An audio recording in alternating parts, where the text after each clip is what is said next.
Hi, welcome to another TerranScapes mini review. Today we're going to be taking a look at acrylic spray paints.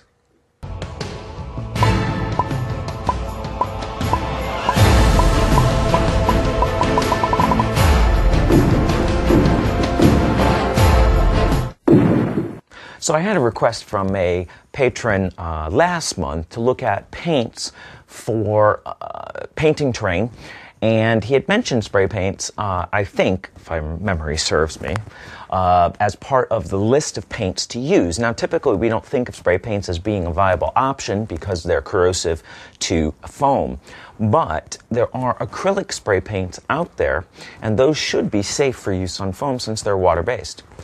So what I thought I would do today is take a look at two traditional spray paints. This is Rust-Oleum's Ultra Cover 2X. Then we have a regular, an old can of Rust-Oleum I had kicking around, but I picked it because of the color. And then we have the Montana's acrylic gold, and their, I'll lean over here, acrylic primer, and this primer is designed for polystyrene, and it's a colored primer. So what I thought I would do is give you actually I can picture some of these things. I'm trying to make this one a little fancier. Take a look at those, both acrylic paints, as well as another brand. This is Liquitex. This is their acrylic paint, and see how that stacks up. Now, what I've done is I've tried to select colors that are going to be complementary to each other, so we could look at some coverage, although depending on whether the foam is damaged or not may affect the appearance of coverage. But, you know, these two paints are relatively close in color. These two paints are relatively close in color. And then, of course, this is the primer, which has its own sort of unique properties. Okay, so what I thought I would do, let's line them back up here. What do we got? We got the primer. We got the browns. There we go. All right. Now, normally, I would not recommend doing this inside a closed environment without any ventilation, but we're going to be doing a small amount, so really, the dose makes the poison. Although, I did just see an article, was it in Scientific American? I don't know, saying that even small amounts now are showing up as potential problems, so kids, don't do this at home, all right? I have tried to pre-shake these, just to get a sense of, make sure that they're relatively well mixed. Now, some things I've noticed is that even with the Hot Wire Foam Factory's Foam Safe Adhesive Spray, when I applied it too close, the propellant would melt the foam. So what I'd like to do is do sort of a little bit of a distance plus a little bit of a closer burst to see if there's a difference in the effect, right? So I'm going to try to keep them within each of the spray columns here. We'll see how that works. And I'll do a little dusting there. 1, 2, 3, right? That's what I did. And then we'll do a little close there. All right. We're going to give that a second to sit because usually it takes a minute for that to get damaged, if you will. Now, one of the interesting things is that these acrylic paints are marketed as professional. Can you hear that? Right next to the mic. Are marketed as professional paints. And they are a little bit more expensive. The Rust-Oleums are about $4 a can. The Montana Gold or their Montana acrylics are $7 a can, and the Liquitex is $8 a can. To give you a little bit of a price comparison. And at the end, I'm going to bring the camera up real close, and we'll take a look at these. All right. So what did I do? I did 3, right? Let's see here. 1, 2, 3. It's interesting. 1, 2, 3. Quite frankly, I suspect that some of these paints are intended for use for, I was going to say graffiti artists, but yeah, kind of, you know. There's a little bit of a different odor with the acrylics, that's for sure.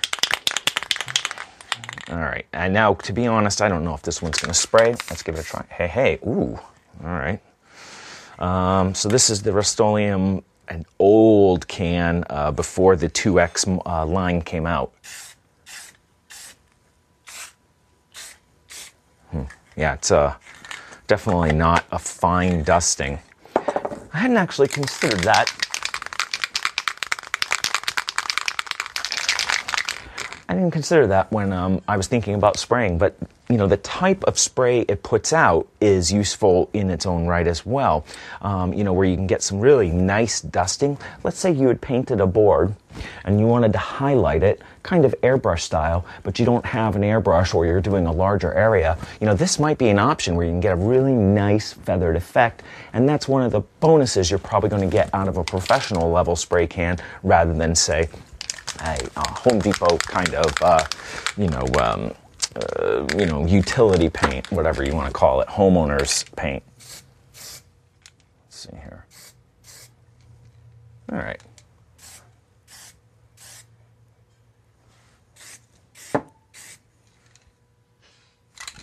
All right.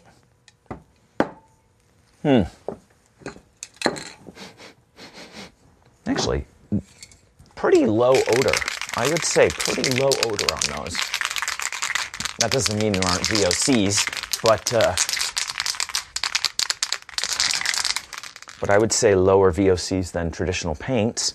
All right, and this is the primer, so this will be the interesting test here. How are we doing there? All right. Ooh, wow, that's solid coverage there. Oh my gosh, look at that. Look at that one spray. That's sweet. What I'm noticing is the primer, right, of all these I've sprayed, none of them really look dry. And you might expect actually a slower drying time with the acrylics because they're, probably a little lower in solvents, right, so they're going to have a slightly longer drying time. But this primer is just dry right away. That is... Now it's flaking off a little bit. I didn't think about adhesion. We'll check that out once it really can dry a bit. Wet. What was this? This was regular aerosol. And then we have this acrylic here. Just checking that. Okay. What I wanted to do is, let's flip this over. Oh, I guess I didn't even think about coverage here. And I'm just going to take another quick peek at these acrylics. That primer just surprised me so much. All right, let's just... I've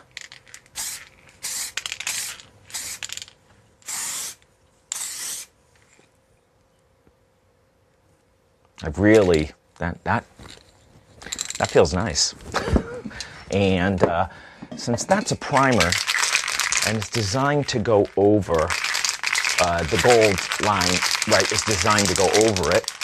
Hope you can hear that, meaning me. I thought it might be interesting to spray it over it just to get a sense. So just do a little, if I wanted to just feather some color. And then we'll just... But you can see right away, of course, the varying width of the spray, right? The primer is going for bold, fat coverage right away. And here we're getting something where we could be a little bit more, discreet in how we apply it. So that's pretty interesting. And just one more spray with the Liquitex. I know, and you probably know, the Rust-Oleum spray in terms of, how those spray paints typically feel. But these definitely feel a little different to me. And I would like to just get a sense, because this one seemed like it was spraying a little bit odd.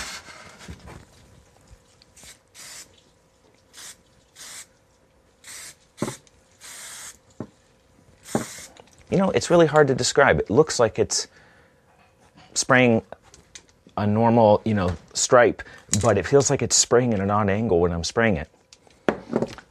I don't know, but I'll tell you what I do know. That's enough spraying right next to my face. in a non-ventilated area. I can get a little fumey here. Oh my gosh, if I get loopy, it's on camera.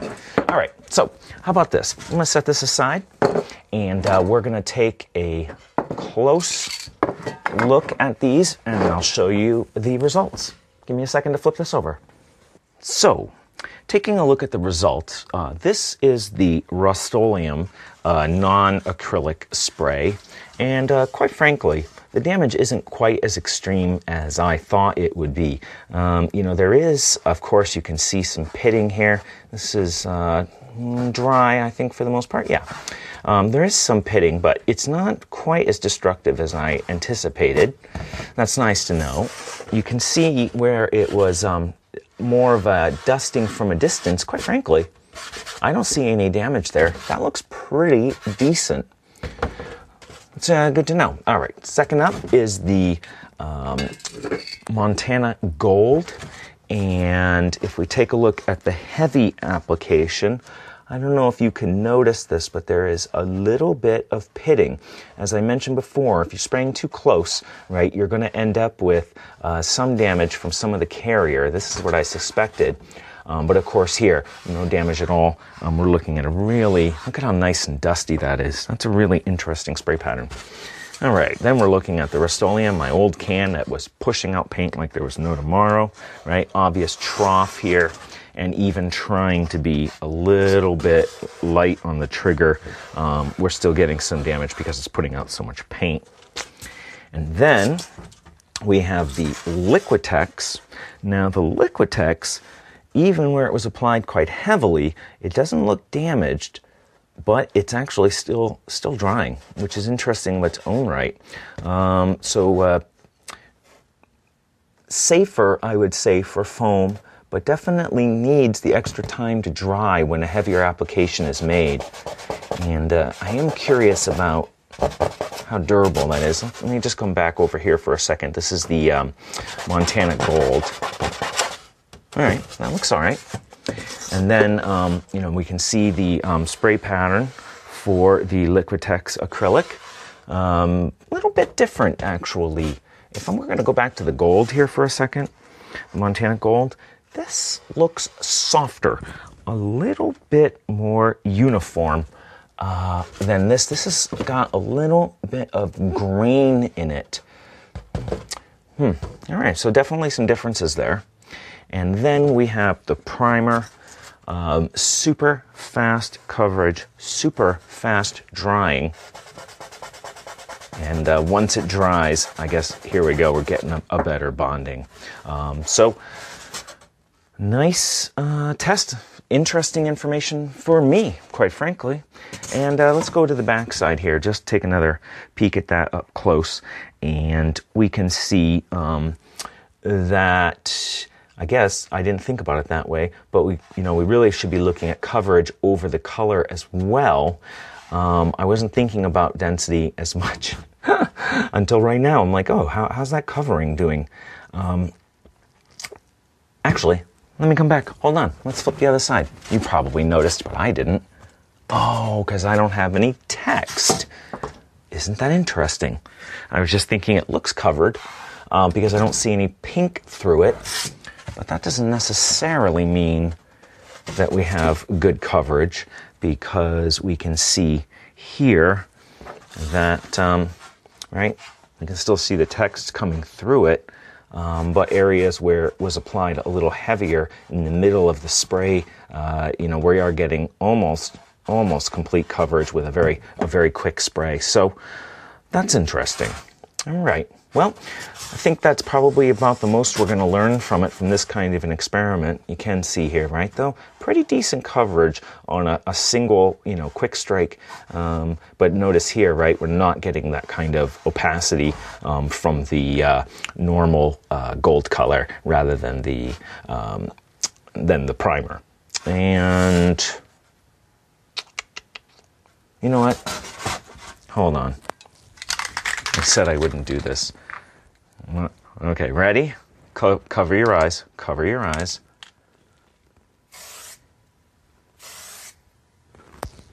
All right. I just wanted to see and give the Liquitex a chance to get some coverage over over some actual text printed on the board. This was a double stripe here that I made, and that gave it good coverage, but a single stripe definitely was not getting it done. But that's not really that much of an extra application, but boy, what a longer drying time than the Montana Gold range. So that's a look at these spray paints. Let's wrap it up. So that gives you a look at something that I never thought to take a look at, actually. I've never considered spray paints any kind of a viable option for terrain, but clearly there are some options out there. And I was thinking also that using acrylic spray paints, again, not necessarily inhalation safe, but probably a lot lower on VOCs than a normal oil-based, petroleum-based spray paint. If you're really interested in that, though, you might want to do a little research on it. Don't take me on that. I'm not a chemist that makes paint, but that's my suspicion from a science perspective. You know, you pay a little more if I was going to say you pay a little more to get the acrylic from, you know, professional paint like lines that are sold through Dick Blick. That's where I purchased these. But if you have knowledge of another acrylic spray paint line that could be purchased easily, more easily than ordering it online, you know, definitely put that as a comment down below. I'm sure other people would be interested to see that, and I certainly would be, because like I said, I had trouble finding some acrylic paints that were more hardware accessible, hardware store accessible. So my recorder is running out of battery, so I got to wrap this up. Any other questions and comments, always welcome down below. I appreciate you taking the time to watch this. I hope you found some of it helpful, and hopefully you'll come back and join me again soon, because you know I will be back soon with another TerranScapes video. All right, you got to hustle. Forgot about that. Don't screw around. Battery issues. Can I? You know what? I'd like to get a little closer. Get a little closer. No, don't be shy. Closer. You can get a little closer with Arid Extra Dry. Uh-oh. I hear a monster.